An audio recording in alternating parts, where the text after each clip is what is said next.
ئازیزان و خۆشەویستانی تەلەڤیزیۆنی پەروەردەیی هەولێر،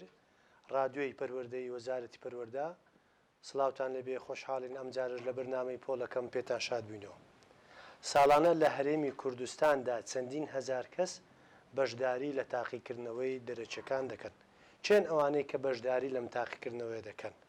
ڕێنمایەکانی پۆلی 12 بۆ بەشداریکردن لە تاقیکردنەوە دەرەچەکان چین؟ یەک بابەتی و دوو بابەتی و هەروەها چاکردنی تێکڕا و ڕاستەخۆ چین؟ ئەم پرسیارانە لەگەڵ کۆمەڵێک پرسیارێتر ئەمڕۆ ئاراستەی بەڕێز مامۆستا عەبدوڕەزاق تەلعات بەڕێوەبەری تەکنیکی و ئەزموونەکان لە بەڕێوەبەرایەتی گشتی پەروەردەی هەولێر دەکەین. بەخێربێ مامۆستا بۆ ستۆدیۆی تەلەڤیزیۆنی پەروەردەیی. زۆر سپاس بۆ بەڕێز و خۆشەویست، سپاس بۆ ئەم چاپێکردن. زۆر بەخێربێ سەرچاک. ئەوانەی کە بەشداری لە تاقیکردنەوە دەرەچەکان دەکەن چێن؟ سەرەتا ئەو کەسانی کە بەشداری دەکەن لە تاقیکردنەوەی دەرەچی بە پێی کۆبوونەوەی ئەنجومەنی وەزارەت ژمارە بەرواری 25 چواری 2022 کە لەلایەن ئەنجومەنی وەزارەت کۆبوونەوەی تێدا کرا بە ئامادەبوونی جەنابی وەزیر و سەرجەم بەڕێوەبەری گشتیەکان. ئەو کەسانە دیاری کراون کەەوە دەتوانن بەشدار بن لە ئەزموونە دەرەچەکان. ئەزموونە دەرەچەکان ئەو ئەزموونەیە کە ساڵانە دەکرێت واتە لە جیاتی چوون بۆ قوتابخانە. دەرەچی واتە ئەو قوتابیانە دەگرێتەوە کە ناتوانن لەبەر هەر هۆکارێک بێت ناتوانن بەشدار بن لە دەوامی ڕۆژانە. چێ دەگرێتەوە؟ سەرەتا ئەو قوتابیانە دەگرێتەوە ئەوانەی کە لە پۆلی 4 و 5 تەمەنیان لە 16 ساڵ ڕەت بووە، تەمەنی یاساییان، چونکە هەر قوتابیەک لە قانون لە مەرحلەی بنەڕەتی ئەگەر بێت و لە 16 ساڵت بێ مافی بەردەوامبوونی لە قوتابخانە نامێنێت لەگە 2 ساڵە سەیەک بکەوێت یاخود لە تەمەنی 19 ساڵ ڕەت بووبی. ئەوانە دێن مامەڵەکانیان پۆلی 4 و 5 بنەڕەتی مامەڵەکانی ئەنجامدانی پۆلیش ئەزموونی دەرەچی پۆلی 6 دەدەنەوە. و هەروە ئەو قوتابیانەی کە لە مەرحلەی بنەڕەتی لە پۆلەکانی 7 و 8 و 9 بە هەمان شێوە ئەو کەسانن کەوە مافی دەوامی ڕۆژانەیان نماوە و مافی دەوامی ئێوارانیشیان نەماوە فچ دەکەن دێن ئەزموونی دەرەچی ئەنجام دەدەن. ئەو قوتابیانە چێن؟ ئەو قوتابیانن کەوە وەکو باسم کرد 2 ساڵ کەوتون یاخود 2 ساڵ زیاتر کەوتون بە مەرجێک تەمەنیان لە 16 ساڵ تێپەڕیبی و مافی ئەنجامدانی دەوامی ڕۆژانەیان نەمابی. لە قۆناغی ئامادەی چێ؟ لە قۆناغی ئامادەی ئەو کەسانن کە لە پۆلەکانی 10 11 و 12 2 ساڵ لەسەر یەک لە پۆلێکدا دەمێنەوە یاخود تەمەنیان لە 24 تا 25 ساڵ ڕەتدەدا بۆ کوڕان بۆ کچە. ئەوانە سەرەتا ئەو کەسانن کەوە مافی بەشداربوونیان هەیە لە ئەزموونە دەرەچەکان. بڵێ لە کاتی مامەڵەکردنی تاقیکردنەوە دەرەچەکان چیان پێویستە لەگەڵ خۆیان بێنن؟ خۆی سەرەتا بە فەرمانێک وەکو باسم کرد کە لە کۆبوونەوەی ڕۆژی 25 چوار بە فەرمانی ژمارە 1913 لە 29/2022 لەلایەن بەڕێوەبەرایەتی گشتی ئەزموونەکان ڕێنمایی تەواو سەبارەت بۆ قوتابیانە دەرکراوە کە ئەو کەسانی کە مافی بەشداربوونیان هەیە دەتوانن مامەڵەکانیان یاخود مامەڵەکانیان تەقدیم کردووە لە بەرواری 3 هەتا 3 بۆ قۆناغەکانی بنەڕەتی کەواتە لە پۆلی 1 هەتا 9 و بۆ قۆناغی 12 ببوورە لە پۆلی 1 لە پۆلی 4ەوە دەتوانین بڵێن هەتا پۆلی 11 و ئەو قوتابیانی کە پۆلی 12 واتە مەرحەلەی کۆتاییەکانن یاخود پۆلە کۆتاییەکانن ئێستا حالیان لەو مەرحەلەیدان لە بەرواری 3 11 تا 4 12 دەتوانن بێن مامەڵەکانیان لە پەروەردەکانی خۆیان ئەنجام بدەن. پێشتر لە پەروەردەکانی خۆیان نەبوو، سەرجەم قوتابیە دەرەچەکان دەبایە بێن لە پەروەردە گشتیەکان مامەڵەکانیان بکەن، بەڵام دوای لە پار ساڵ دوای دەرچوونی فەرمانێک لەلایەن ڕێزدار وەزیری پەروەردە ئێستا هەموو کەسێک دەتوانێت لە پەروەردەکانی سنووری خۆی مامەڵەکان جێبەجێ بکەین جە دوای دێتە گشتی و گشتیش تەقدیمی وەزارەتی دەکات بۆ ئەنجامدانی و ڕێپێدان بەو قوتابیانەی کە مافیان هەیە یاخود ئەو قوتابیانی کە دایانگرێتەوە مامەڵەکانیان لە پەروەردەکانی خۆیان دەست پێ دەکەن بۆشیان هەیە تا 4/12 دوایین ڕۆژە بۆ پۆلە کۆتاییەکان کە تەقدیمی معاملەکان کەواتە 4/12 کۆتاوادەیە بۆ 2 ڕۆژە بۆ تەقدیمکردنی مامەڵەی پۆلی 12 کۆتاییەکان. پۆلە ناکۆتاییەکان ئینتیهای پێات هەموو قوتابیەکانمان وەرگرتووە، بەس ئێستا لەلایەن هەمێنە وەکو ڕێنمایەک لەلایەن بەڕێوەبەرایەتی گشتی پەروەردەتخواوە بۆ ئاگاداری بە بینەران و بیسەرانیش بزانن. ئێستا دووبارە کرایت 5 ڕۆژی تر لەلایەن وەزارەت زیاد کراوە لە بەرواری 13 هەتا 7 بۆ ئەو کەسانێکەوە پێڕانەگەیشتن یاخود فریای ئەو بڕیارە نەکەوتون یاخود مەجالیان نەبەخل لە دەرەوەی وڵاتن ئێستا دەتوانن مامەڵەکانیان کە دەکات لە پێرێەوە 13 14 15 ئێستا 2 ڕۆژمان ماوە هەتا ڕۆژی پێنجشەم دەتوانانی بێ مامەڵەکانیان بنی دیرەوە دوا بڕیارە بەنسبەت دوا مۆدەیە بەنسبەت قوتابیانی پۆلە ناکۆتاییەکان. بەڵام قوتابیانی پۆلە کۆتاییەکان واتە 12 دەتوانن تا بەرواری 4/12 بێن مامەڵەکانیان ڕایی بکەن لە پەروەردەکانی خۆیان و ئەگەر هەر چێشەیان هەبووە تەحویلی بەڕێوەبەراتی گشتی پەروەردەی هەولێر دەکەن لەلا ئێمە هاوکار دەبین سەبارەت بە ئەنجامدانی هەموو مامەڵەی ئەوقتانی. بڵێ ساڵانە ئەو بڕیارانەی کە دەردەچی کۆمەڵک گۆڕانکاری لە خۆ دەگرێت ڕەنگە بڕیار هەبی زیاد بکرێ یاخود هەیە کەم دەکرێت ئەم ساڵ چ گۆڕانکاریەکەیە لە ڕێنماییەکان بە تایبەت پۆلی 12 بەنسبەت پۆلی 12 گۆڕانکاری هەیە بەڵێ هەیە ئێمە دوای ئەوەی ئەنجامدانی کۆبوونەوەی فراوان لە بەڕێوەبەراتی گشتی ئەزمونەکان سەبارەت وەخت ئەو ڕێنمایانەی کە لەلایەن کۆبوونەوەی ئەنجومەنی وەزارەت کە وەکو باسم کرد لە 25/4/2022 سازکرا کۆمەڵێک ڕێنمایی دەرچوو زۆربەی ڕێنمایەکان هەمان ئەو ڕێنمای قوتابیانی پێشانە کۆنەکان کە چۆن و بەرواری چەند دەتوان مامەڵەکەی بکەن و ئەو کەسانە چێن کە شومریان دەکەن بەڵام بە شێوازەکی سەرەکی ئێمە سێ بەشی سەرەکیمان هەیە لەو کەسانی کەەوە ئەنجامی ئەزمون دەخوت پەیوەستە بە ئەنجامدانی ئەزمموی دەرەچی سەرەتای هەمویان چاکردنی تێکڕایە ئەو قوتابیان دەگرێتەوە چاکردنی تێکڕا و هەروە قوتابیانی یەک بابەت و دوو بابەت و هەروە قوتابیانی دەرەچی ڕاستەوخۆ ئەو سێ بابەتەی ڕئیسیمان هەیە کە ئەو ساڵ لەلایەن وەزارەتی پەروەردە و بەڕێوەبەراتی گشتی ئەزمونەکان هەندێک گۆڕانکاری بەسە دوای وەکو باسم کرد کۆبوونەوەی ئەنجومەنی وەزارەت حەزم کرد بیسەران و بینەران و بیستانی شەروا ئاگاداری ئەوە بن کە بزانن چ گۆڕانکارێک ڕوویدا ئەگەر باسی ئەوەش بکەی یەک بابەتی چییە دوو بابەتی چییە چاکردنی تێکرا و ڕاستە خۆشتیە بڵێ سەرەتا باسی یەک بابەتی و دوو بابەتی دەکەن یەک بابەت و دوو بابەتی چێن ئەو کەسانن کە بەشداری ئەزمموی دەرەچیان کردووە و داخیل بوون لە دەوری یەکەم و دوم مەثەنەن بۆ ساڵی پار ساڵی 2021 ئەو کەسانە دەگرێتەوە کەوا بەشداری ئەزممویان کردووە کۆدیان هەیە ئیمتیحانی بە ئامادەی ئەزمموی کۆتایی بە کەلۆریا بوونە بەڵام لە یەک بابەت ماونەتەوە ئەوە یەک بابەتیە دوو بابەتیش بە هەما شێوە ئەو کەسانە دەگرێتەوە بەڵام لە دوو بابەت مامێتەوە لە بەرەوە کە حەسەب ڕێنمایەکانی ئێمە قوتابی بۆ هەیە ئەگەر لە یەک بابەت یاخۆ لە دوو بابەت بمێنێتەوە ئەو یەک بابەتە و دوو بابەتەی تەحمیل کە بۆ ساڵشکە ئیمتیحان بداتەوە تەنها لەو دوو بابەتە ئەویش کەی دەبێ بێت لێرە حاڵەکەیە زۆر جا خەڵک تێی دەکەوی مەثەن ئەو قوتابیانێک کە یەک بابەتی و دوو بابەتین واتە سەوەر دەکەن ئەوانە مباشر بە یەک بابەتی و دوو بابەتی داخلی ئیمتیحانی ئەزمموی کۆتاییەکانە من نەخێت لەبەر ئەوەی ئەوانە بە دەرەچی تازە حیساب دەمن یەک بابەتی دوو بابەتێواتە ئەو کەسانن کە ئامادەنینە ساڵی دوم بستنەوە قوتابخانە ئیمتیحان دەنەوە بۆ بەشەی خۆیان رازین بەو نمرەی خۆیان رازین کە هێناویانە بۆ نمونە گریمان قوتابێک هەفتای هێنایە بەس یەک بابەت یاخود دوو بابەت ماوەتەوە ئیدێەوە احتفاظ بەو هەفتایی دەکات بەس لەو یەک بابەت و دوو بابەتی کە کەوتووە تەنها لەو دوو بابەتە ئیمتیحان دەداتەوە یاخود لەو یەک بابەتە ئیمتیحان دەداتەوە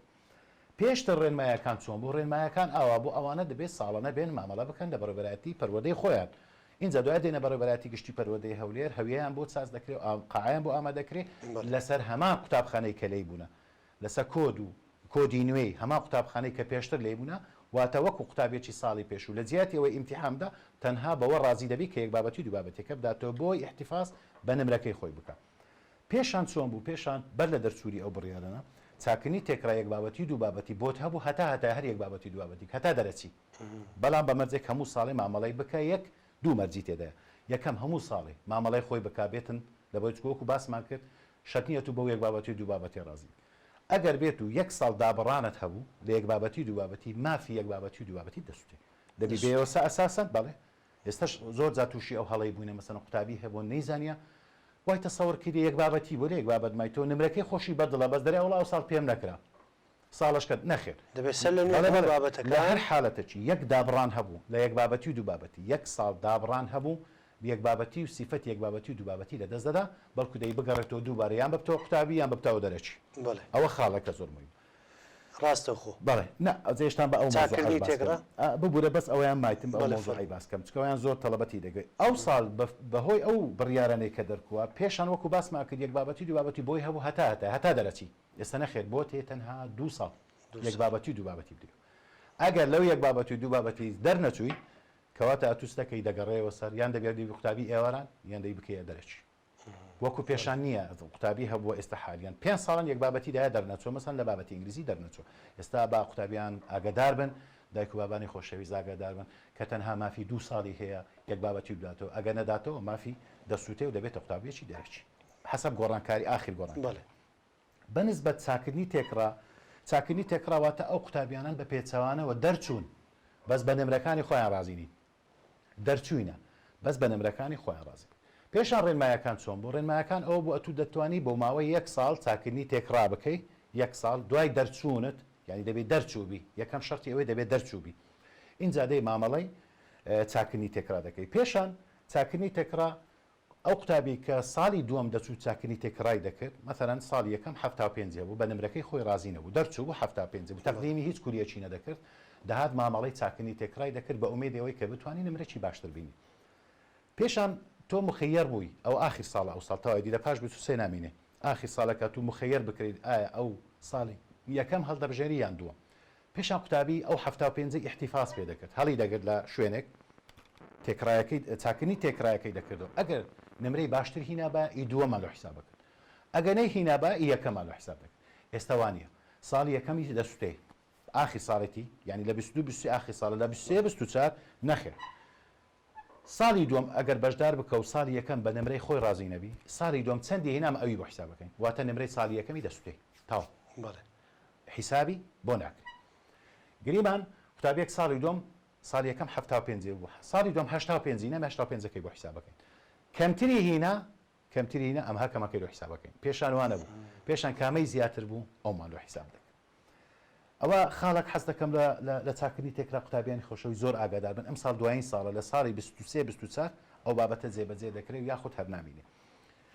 دەرەچی ڕاستەوخۆچەیە دەرەچی ڕاستەوخۆ ببوورە چاکردنی تێکرا ئەوە بە ئەو خاڵە لە بیری نەکەم وەکو باسما کرد قوتابیەکە لێ حساب دەکرێت گریمان لە ساڵی دەرنەچوو ئێمە ساڵی یەکەمان ڕەش کردەوە لێ ساڵی دومیش دەرنەچوو کەواتە لە ساڵەتی سێم کێشەکە بزانە لێرە ڕوودەدەدەوێت دەمێت قوتابیان ئاگادار بن دەبیان تەقدیمی مەسائل بکەیان تەقدیمی خارجی بکە کەواتە هەردوو ساڵی دەسووتێ ساڵی یەکەم و ساڵی دومیشی دەسووتی ئەو بڕیارە نوێیە زۆر قوتابیان نایزانن لێ حەزم کرد تەوزیحی فراوانی بدەمێت کاتەکەش لەبەرەوەی چکە ضروریە قوتابی بیزانی پێشان چاکردنی تێکرا 1 ساڵی چەندی هینابایە ساڵی دوم دو چەندی بینابایە مخەیەر بوو کامە ساڵ هەڵبژێری کامەی زیاتر بە لۆ خۆی ئەوی هەڵدەبژات ئێستا نەخێر دەبی ڕازی بی ساڵی یەکەمە ڕەش بکرێتەوە ساڵی دوم بە بەشی خۆت ڕازی دەبی لە سەفری تا سەتی چەندەتینە تەواو ڕازی نەبووی بوویستت ئەوە بۆش ڕازی نەبووی کەواتە دەی بچێ مەسایی و دەرەچی دەتوانی باسی مەسایت کرد دەتوانی بستە خۆی ناحکومیش یان ناتوانانی نەخێر ئێواران ئەوجەکە حکومی بی ناحکومی بی بەس مشکلە لەلایمە چیانی تەڵەبە لەوە دو ئەو ئەمەلەی نەماکەم بە کەیف خۆم ساڵی یەکەم هەڵبژێرم یان ساڵی دوم کەواتە ڕێنماییەکانی ساڵانی ڕابردوو کار ئاسانێکی باش بوو بۆ قوتابیان بەڵام لەمە دووە نامینێ دەرەچی ڕاستەوخۆچیە دەرەچی ڕاستەخۆ ئەو کەسانن کەوا ساڵی یەکەم داخل بوونە بەس نەجەحەتیان نیناوە ساڵی دوم دەتوانی بێ ئەمن بەبێ ئەنجامدانی ئیمتیحانی بەرایی یەکسەر دەچوم تەقدیم دەکەم ئێستا ئەو ساڵ ڕێنمایەکی باش هاتیە بەڕێی منیش باشە ئەوەی کە ساڵی یەکەم یاخود ساڵی دومیش عفو ساڵی یەکەم بی داخل بوو بیان داخلەوەی ئەو ساڵ دەتوانین تەقدیمی ڕاستە لۆ ئاخری ساڵی تاوەدی دەرەچی ڕاستەوخۆ نامێنێ بۆ دوایین ساڵە ئەو 2023 دەرەچی ڕاستەوخۆ نامێنی ئەگەر تەڵەبەکە دەرەچی ڕاستەوخۆی کرا سەرم ڕاستەخۆینەکە ساڵشکە دەی بگەڕێتەوە نامینێ بوو بریان ئەو ساڵ ئاخری ساڵی 22 ئێستا ئاخری ساڵمان ئەمە دەرەچی ڕاستەوخۆمان دەبی لە 23 24 ئیدیتەوە دەرەچی ڕاستەوخۆمان نامێنی قوتابێکە ڕازیە ڕازی نیە بەشدار نیە دەبی ساڵی دوم بچی بێتە قوتابی دەرچوو ئالە سەرەن دەرنەچوو دەستەوە قوتابخانەی خۆی وەکو ینی مافی دەرەچی ڕاستەوخۆی نامێنی لێرە یەک کێشەمان هەیە حەزم کرد ئەوش زیاتر تەوزیح کەم وابزەم جەنابیش ئەوەی قوتابیەکانی لە دەرەوە دێن ئەو قوتابیانەی کە لە دەرەوە بن چکە پێشان ڕێنماییەک ئێستا ئەو سا 6 ملیان ناکە پێشان ڕێنمایی ئەو قوتابیانی کە لە دەرەوە بوو چۆن بوو ئەو قوتابیانی کە لە یەکێک لە دەوڵەتەکان داهاتن کە زمانی کوردی و عەرەبی تێدا نەبووە چکە ئەوانیش دوو جۆرمان هەیە جۆرێکمان هەیە ئەو قوتابیانی کە لە دەرەوە وڵات دێن کە دەیانەوێت ببەخشرێن لە بابەتەکانی کوردی و عەرەبی یاخود ئەو کەسانی کە لە وڵاتی عەرەبی هاتینە عەرەبیان خوێندیە بەس دەیانەوێت لە کوردی ببەخشرێن یاخود ئەو قوتابیانی کە لە دەوڵەتی کوردی هاتینە مەسەن لە منتەقەی کوردی هاتینە وەکو ئێران و مەسەن تورکیا کوردن دەیانەوێت لە عەرەبی ببەخشرێن سێ جۆرمان هەیە ئەوانە پێیان دەڵێن مستەوفی واتە ئەو کەسانی کە مافی بەخشین وەردەگرن بۆ ماوەیەکی دیاری کراو نەکە تاسەری ڕێنماییەکانی پێشان قوتابیان ئاگادارن چۆن بوون یاخود بەڕێبەران ئاگادارن مامۆستایانیش ئاگادارن قوتابی کە ساڵی یەکەم داهاتۆ دەرچوونی لەسەر 20 بوو ساڵی دوم لەسەر 30 بوو ساڵی سێم 40 ساڵی چوارەم 40 ساڵی پێنجەم 50 ساڵی شەشەم 50 بەس دەبێ بەشداری بکە لە بە ئەزمونە هەموو ساڵەکانیش هەموو ئیعفا دەکرا ینی ساڵی یەکەم 20 30 40 50 50 50 50 کە دەبای لە بەکەلۆری بەشدار کە بەس 50 بینی ماوەیەکی یەکجار زۆر و فراوان بوو مەسرفەکی یەکجار لەسەر حکومەت دەکات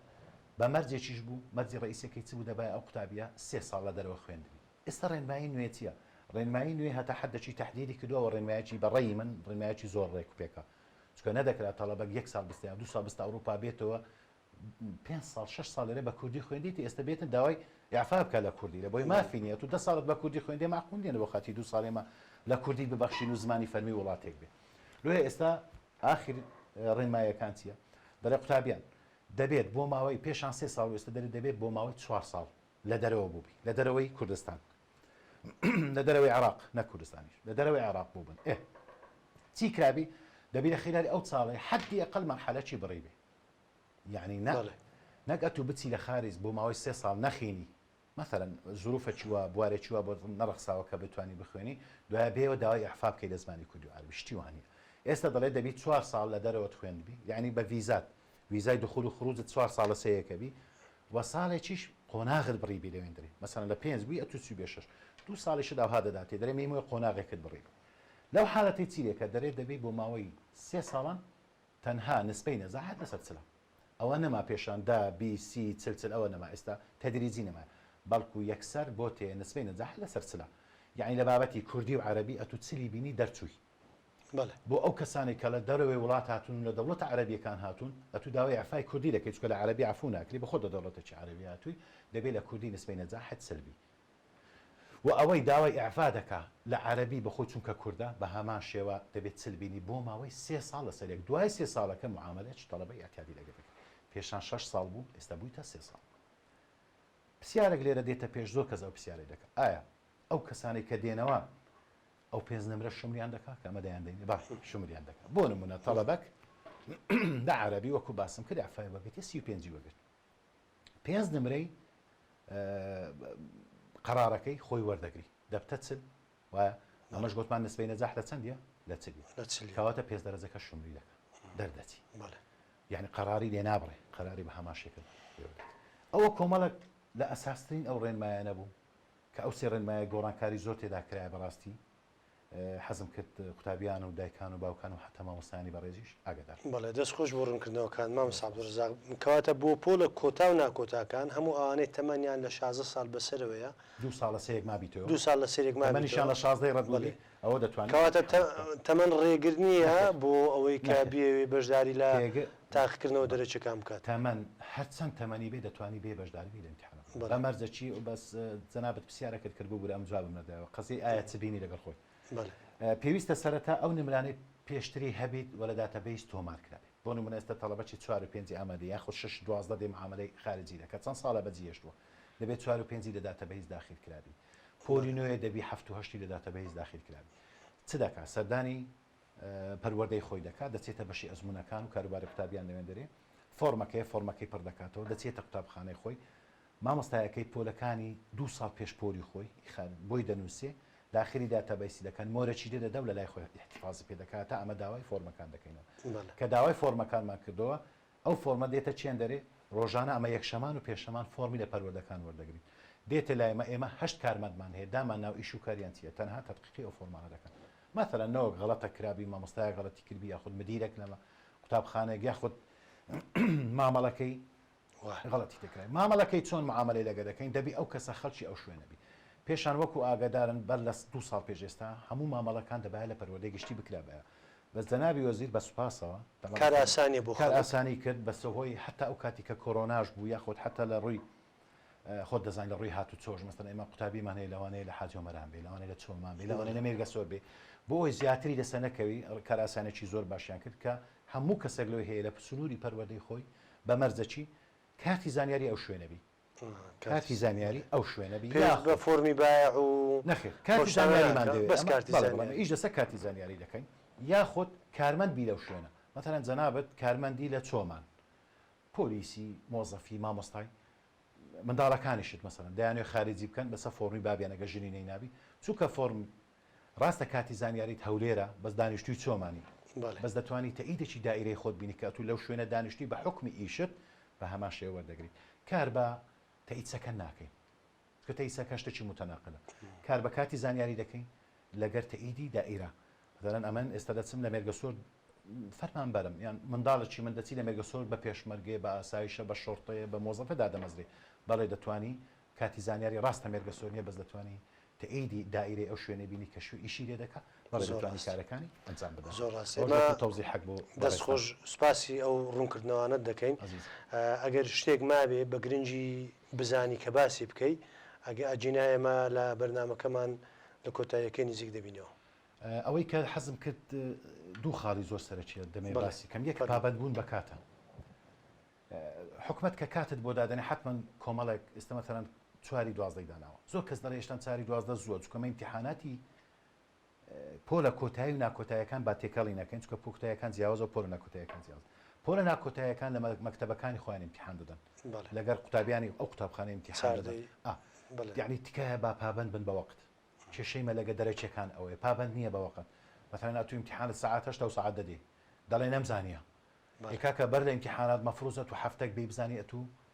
سەردانێکی قوتابخانەکەی بکەیت ناوەکە لە لەگە بەڕێوەبەرەکەی دانیشی ئەرێ کاکە زەحمەت نەبی ناوم لە چییە هەر هیچ نەبیت نەخشەی خشتەی نەخشە و خشتەی امتحانات وەگرە یەک بزانە شوێنت لە چییە قوتابخانەکەی ببینەوە قوتابخانەکەی دەبینیەوە هیچ زائیدە نەوەش بزانە ئەو ڕۆچم هەیە سوچی امتحانەکەم هەیە ئەوە بەنسبەت پۆلە ناکۆتاییەکان بەنسبەت پۆلە کۆتاییەکان کێشەمان عینەن هەمان شتە ماوەکی یەکجار زۆر بەسەداڕەت دەبی کاتەکەی بەسەداڕەت دەبی نامێنێت چکە خۆتە نەزانستە نظامی داتەبەیسە دەبی زوو داخلیکەین ئیشمان زۆر دەمینێ تەبعی سوئالە دروستکردنی هەویە وەرگرتنی کۆدا ئەو هەموو دوایە دەبی ئەمە بیکەین خۆی یەکەم ڕۆژی ئیمتیحانی ناکۆتاییەکان لەگەڵ قوتابخانەکانی خۆیانە بەس ئەوەی ما نەخێر ئیمتیحاناتی پۆلە کۆتاییەکان هەژدەی دووە تا 27 دووە بۆیە ینی داواکارم تکایە ئەو کەسانەی کە مامەڵیان نەکردێ بابێن خێرایی بکەن لە مامەڵەکان چووکە ماوەی کەمیان ماوە بابێن مامەڵەکەیان بکەن تووشی ئەحراجیمان نەکەن لەو سەری دوو بە هەمان شێوەکو باسم کرد حتا بۆ قوتابیە پۆلە کۆتاییەکانش هەژدەی دوو عەفو سعات یەکە ئیمتیحانەکە بەیانەکەی نییە یعنی تەسەوەر کە ژمارەی یەکجار زۆر پار لەبەر ئەوەی قوتابیەکە متابعی ڕاستە فایلەکەی تەقدیم دەکا و معاملاتەکەی دەکات بەس دوایەتی متابعە ناکە سعات چەندە چتەیە ڕەنگە نەزانی ئەو ڕۆژە هەر تاقیکردنەوە شێ کۆمەڵێک یەکجار زۆری تەڵەبەمان ساڵانە ئەمە کە پۆلی ئەو دەبی ئەو قوتابێ لە خۆی بپرسی ئیمتیحان بۆ سعاتێکی نێوڕایان دەکرێت بۆ هەژ ناکرێ مەسەڵەن یەغێر کاکە دەرفەتت دەداتێتەوە تا سعاتێک ئەتو لەوانەیە لە ئیش بی لەوانەیە کاسبی تێبی لەوانەیە دوکاندار خەومابی ئەو سعاتێک ئیمتیحانت دۆ دەکە ئەتو لە هیچ هەموو شتێکی بوویەوە سعاتێک ئەو جا 8 سعاتێک تاخیر دێ ئەوەیە خاڵی دوم قوتابی هاتیە دەرەچی دەرێن کاکە دەرێ مامۆستا ئەو ڕۆچمانەیە نازانم مەسەڵەن یعنی ئاگادار نییە بەڕاستی مەزواتیە بۆت هەیە لە 3 دەرس بکەوی لە 5 دەرس ناچابی ئەوەش زۆر مهمە قوتابی هەیە نازانی زۆر پرسیار دەکەن کاکە تو هەش بابەتت هەیە لە پۆلی 12 لە پۆلە لە ئیمتیحانی بەکەلۆریەی بۆ لە ئیمتیحانی بەرایی هەش بابەتت هەیە چکە دین دەبێتە بابەت هەش بابەتت هەیە بۆت هەیە لە 5 ناجەحبی لە 3 بکەوی ئەتو هەر بە ناجە حیساب ئەو جا قوتابیەکە دێ نەخشتەی ئەمەش کار ئاسانیە بەڵێ ئەستان نازانی خشتەی ئەو ڕۆژی چییە یعنی بەڕاستی ئێمە لە پێزەکان بڵاوی دەکەینەوە پەروەردەکان بڵاو دەکەنەوە مشریفەکان بڵاو دەکەن کتابی ڕسمی ئەو جەنابیان دێ دەرەی کاکە ئیمتیحانی عەرەبی دەرێ ئەمزانی ئینگلیزیە مەسەڵەن تکایە بە ئەگەر دەیەوێت دەرچی وەکو قوتابێک مامەڵی لەگەر بکەین با پەیوەزمی بە دووشت کات چکە زۆر ضروریە و ئەو بابەتەی کە هەیتت زۆر ضروریە تو ئاگاداری ئەو دوو بابەتەی بوو لۆ دایکان لە باوکان لەو کەسانی کەەوە مەسەڵەن ئاگادارینە تکایە ئێستا پێشان قوتابی دەچوو خشتەی دەنووسیەوە ئێستا مۆبایلت هەیە بە یەک ڕسمی هەر یەک ڕسمی بگرە مۆبایلەکەت بە ناو مۆبایلەکەت بێڕست لە هەر سۆشیال میدیایەکی تو بگەڕی خشتەکە بڵاو کرایتەوە بۆیە ئاگادار تاکید و بابەتەی بکەن چکە ئەوانەی دەرەچین لەبەر ئەوەی داوام ناکەن و دەیانەوێت بە ئیمتیحانی خارجی لۆ ئێمە هیوای سەرکەوتنیانە دەکەین و داواکارن و هیوادارن ئینشاڵڵا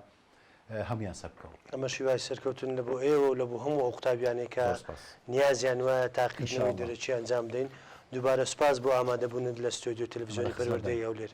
زۆر سوپاس خۆشەویستان و ئازیزان تا بەرنامەیەشتر بەخواتان دەسپێرین خواتان لەگەڵ